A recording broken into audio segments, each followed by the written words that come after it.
I never aspired to be a Muslim. I didn't even want to be a Christian.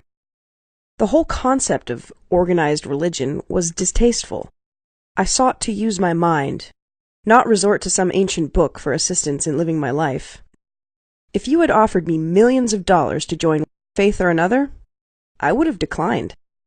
One of my preferred authors was Bertrand Russell, who maintained that religion is little more than superstition and generally harmful to people. He believed the religious outlook served to inhibit knowledge and promote fear and dependency, in addition to being accountable for much of our world's wars. I remember laughing out loud while reading "Hey, is that you, God?" by Dr. Pascal, in which he derided the concept of God through satirical dialogue. It all seemed so logical. Thinkers like us were surely above religious devotees, I thought smugly. I wanted to systematically prove religions were no more than a hoax. I purposefully set out to do just that. Yet, here I am, Muslim. Sure, I made the declaration of faith, but the choice I had was really no choice at all. Essentially, I was compelled, forced to accept Islam. Interestingly, in my talks with followers of religions, especially those other than Islam, I have often noticed that they clearly desire to believe, as if, no matter how many contradictions or errors are pointed out in the scriptures, they brush them aside and maintain their unquestioning faith. Rarely do I ever find that the scriptures themselves convinced them, but rather they decided to have faith, and then the studies began after that decision, if at all. They knew what they believed, either by having been raised upon it, or, like a friend of mine told me, Islam seems foreign, so I never looked into it. Personally, I never considered myself to be seeking God, but if I had, the last place I think I would have looked would have been in an old book, or a building, or a person. In actuality, this notion was not built on hard facts. It was an assumption. I had no evidence.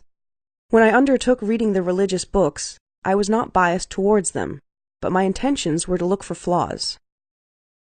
This approach helped me manage to maintain a fair amount of objectivity. My paperback translation of the Quran had been acquired for free. I didn't even stop to chat with the MSA students standing at the table stacked with books. I asked, "Is it free?" When they replied, "Yes," I grabbed one and continued on my way. I had no interest in them, only the free book to assist me in accomplishing my goal of debasing religions once and for all. But, as I read that Quran, as its cover became worn and its pages tattered, I became more and more subdued. It was distinct from the other religious books I had also collected. I could understand it easily. It was clear.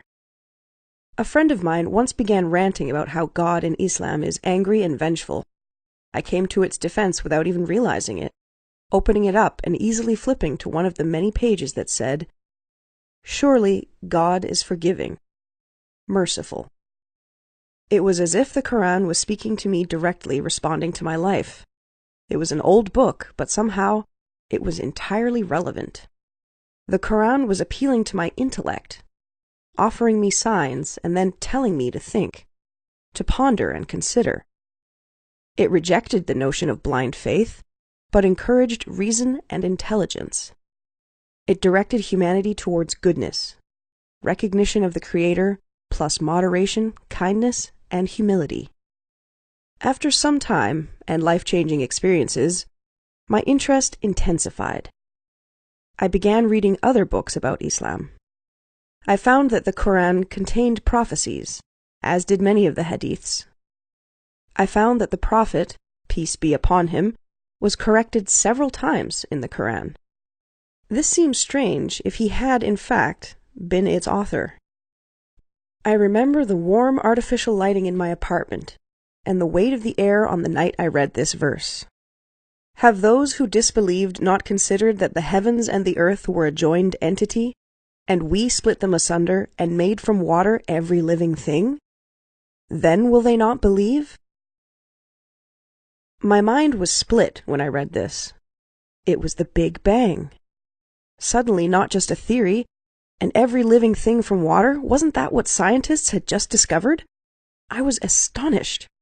It was the most exciting and yet frightening time of my life. Now what? There were only two choices, and one was no choice at all. I could not deny what I had discovered, ignoring it and going on with my life as before, though I did consider it briefly. That left only one option. I knew I had to accept Islam, because the only alternative was denying truth.